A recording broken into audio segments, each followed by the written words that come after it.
Hello बच्चों, स्वागत है आपका JCRT दिल्ली स्कूल में। आज की इस क्लास में आप पढ़ेंगे डायलॉग राइटिंग के बारे में। डायलॉग राइटिंग पढ़ने से पहले आप समझिए what a dialogue is, what does a dialogue mean. तो डायलॉग का मतलब होता है बातचीत, कोई बात बोलना। Dialogue is a verbal communication between two और मोर पीपल, यानी दो या दो से अधिक लोगों के बीच हुई बातचीत को डायलॉग कहते हैं।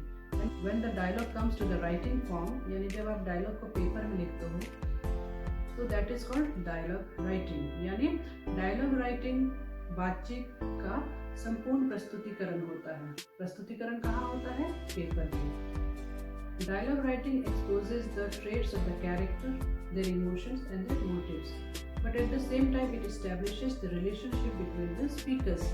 डायलॉग राइटिंग में पात्रों के भावों का पता चलता है, पात्रों के बारे में पता चलता है और साथ ही जितने लोग आपस में बात कर रहे हैं उनके संबंधों का भी पता चलता है, यानी कि वो आपस में किस मुद्दे को लेकर बात कर रहे हैं, क्या बात कर रहे हैं और आपस में उनका क्या रिश्ता है। वो भाई बहन हैं, दोस्त हैं, माता पिता के बीच बातचीत हो रही है या फिर पिता और बच्चे के बीच बातचीत हो रही है।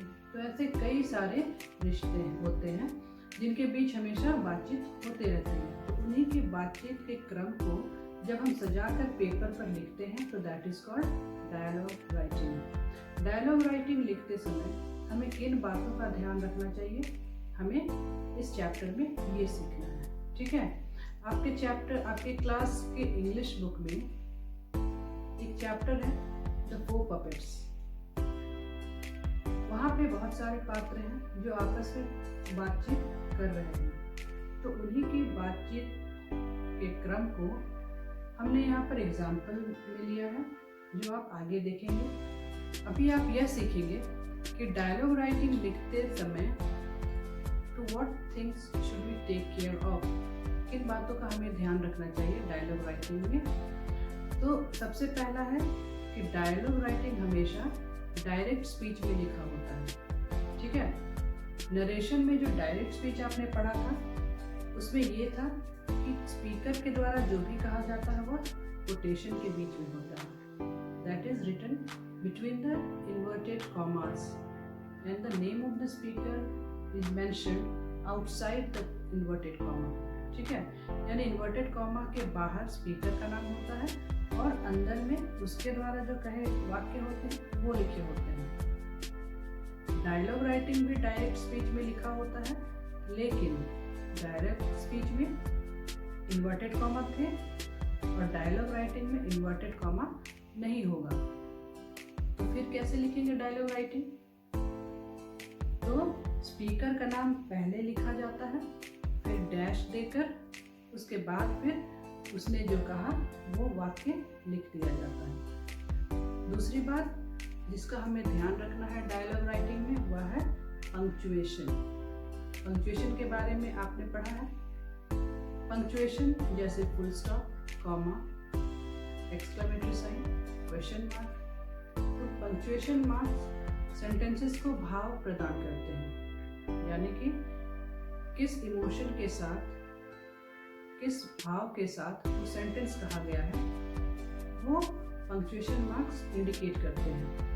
ठीक है, तीसरी बात यह कि डायलॉग राइटिंग हमेशा कैपिटल लेटर से शुरू होता है। अब समझिए कि डायलॉग राइटिंग लिखते समय हमें क्या गलतियां नहीं करनी चाहिए, dos and don'ts related to dialogue writing. सबसे पहले डायलॉग राइटिंग जो हम लिखें वह पूरी तरह से लॉजिकल हो, रीजनेबल हो। लॉजिकल कहने का मतलब है अर्थपूर्ण हो। हम यूं ही बस प्रश्नोत्तरी करके डायलॉग राइटिंग खत्म नहीं कर सकते। ठीक है, जैसे दो स्पीकर्स बैठे हैं, आपस में बात कर रहे हैं, एक सवाल किए जा रहा है और दूसरा जवाब दिए जा रहा है, तो that can not be called a dialogue writing. Dialogue writing में दोनों स्पीकर्स को मौका मिलता है एक दूसरे से सवाल करने का, एक दूसरे के सवाल के जवाब देने का। ठीक है, तो डायलॉग राइटिंग में 2 वे कन्वर्सेशन तो होता ही है। तो और इससे पहले मैंने आपको बताया कि स्पीकर्स को आपस में समझने का मौका भी मिलता है। मान लो 2 बच्चे खड़े हैं, 2 बच्चे आपस में बात कर रहे हैं। पहला बच्चा बोलता है कि आज मैं रोटियां खाकर नहीं आया हूँ, दूसरा बच्चा कहेगा कोई बात नहीं, आज तुम मेरे टिफिन से रोटियां खा लेना। फिर पहला बच्चा बोलेगा थैंक यू, फिर दूसरा बच्चा बोलेगा वेलकम।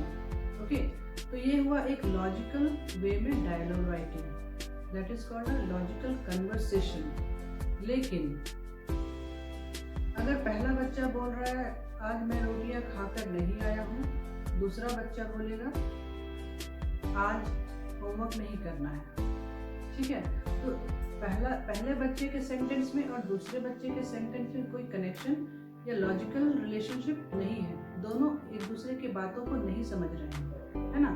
तो ऐसे में हम कह सकते हैं कि that form of writing is not a dialogue writing.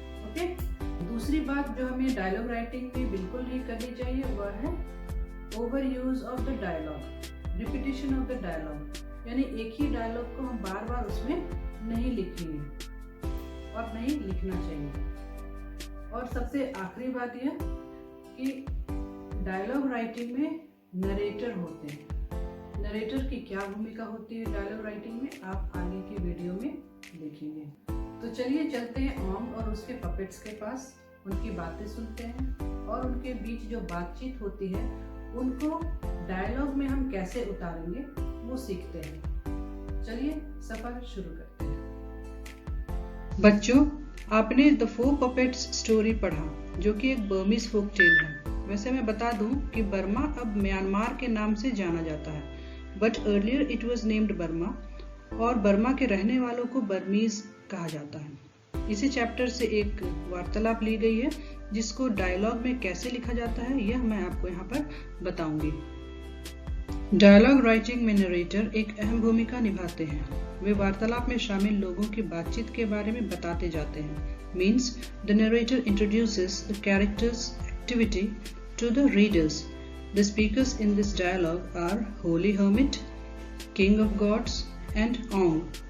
Holi hermit and king of gods are the puppets, while Ong is a boy, a Burmese boy. जैसा कि मैंने बताया, डायलॉग राइटिंग में कई स्पीकर्स होते हैं। यहाँ द 4 puppets से एक खंड लिया गया है। An extract has been taken from the chapter The 4 puppets, जो कि 3 लोगों के बीच बातचीत को बता रहा है। स्पीकर्स के द्वारा कही गई बातें कोट्स या कोटेशन के अंदर हैं, यानी दो sentences are written in direct speech. इसके बाद इस खंड को डायलॉग राइटिंग में कैसे लिखेंगे वो भी आप सीखेंगे। Let us read it now. Then Ong remembered there was one puppet he had never called own. He turned to the holy hermit. Tell me, why has everything gone wrong? The puppet came to life. Ong, you imagined that wealth brings happiness? But true happiness comes only from goodness. What is important is not what you have, but what you do with it. The king of the gods then came to life and stood beside the hermit. You forgot what your father told you, Ong. Strength and knowledge are useful, but they must always serve wisdom and goodness. I won't forget again, said Ong. Narrator की भूमिका निभाती हुई यह लड़की characters के बातचीत को आगे बढ़ाने में कैसे मदद करेगी यह भी देखें। अभी बारी बारी से सभी पात्र कुछ कहेंगे जैसा कि खंड में लिखा गया था। इसे ध्यान से सुनिए और समझिए। Then Ong remembered there was one puppet he had never called on. He turned to the holy hermit. Tell me, why has everything gone wrong? Ong, you imagine that wealth brings happiness, but true happiness comes only from goodness. What is important is not what you have, but what you do with it. The king of gods then came to life and stood beside the hermit. You forgot what your father told you, Ong. Strength and knowledge are useful, but they must always serve wisdom and goodness. I won't forget again.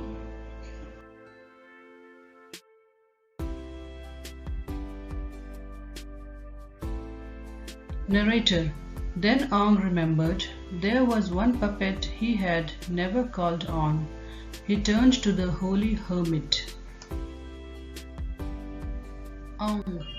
Tell me, why has everything gone wrong? Holy hermit, you imagined that wealth brings happiness, but true happiness comes only from goodness. What is important is not what you have, but what you do with it. Narrator: The king of gods then came to life and stood beside the hermit. King of gods, you forgot what your father told you, Ong. Strength and knowledge are useful, but they must always serve wisdom and goodness. Ong, I won't forget again. तो बच्चों, देखा आपने ओंग और उसके puppets के बीच की बातचीत को? वो एक कहानी का प्रारूप था, वो एक कहानी था, और उसमें से हमने डायरेक्ट स्पीच वाले सेंटेंसेस को निकालकर पहले डायलॉग में कन्वर्ट किया। पहले हर एक पात्र के कहे गए वाक्यों को अलग किया, फिर उन अलग किए हुए वाक्यों को हमने एक जगह एक रूप में देकर उसका प्रस्तुतिकरण किया। हमने डायलॉग राइटिंग किया। तो डायलॉग राइटिंग में बच्चों आपने ध्यान दिया कि उसमें स्पीकर के नाम पहले होते हैं, फिर बाद में उनके कहे गए वाक्य होते हैं, और बीच में नरेटर्स का इंट्रोडक्शन होता है, उनका इंटरफेरेंस होता है, और वो कैरेक्टर्स के बारे में बताते चले जाते हैं। ठीक है, तो in dialogue writing we have the name of the speakers and the name of the narrator too. Okay, so dialogue writing in that way is different from direct speech sentences, from narration.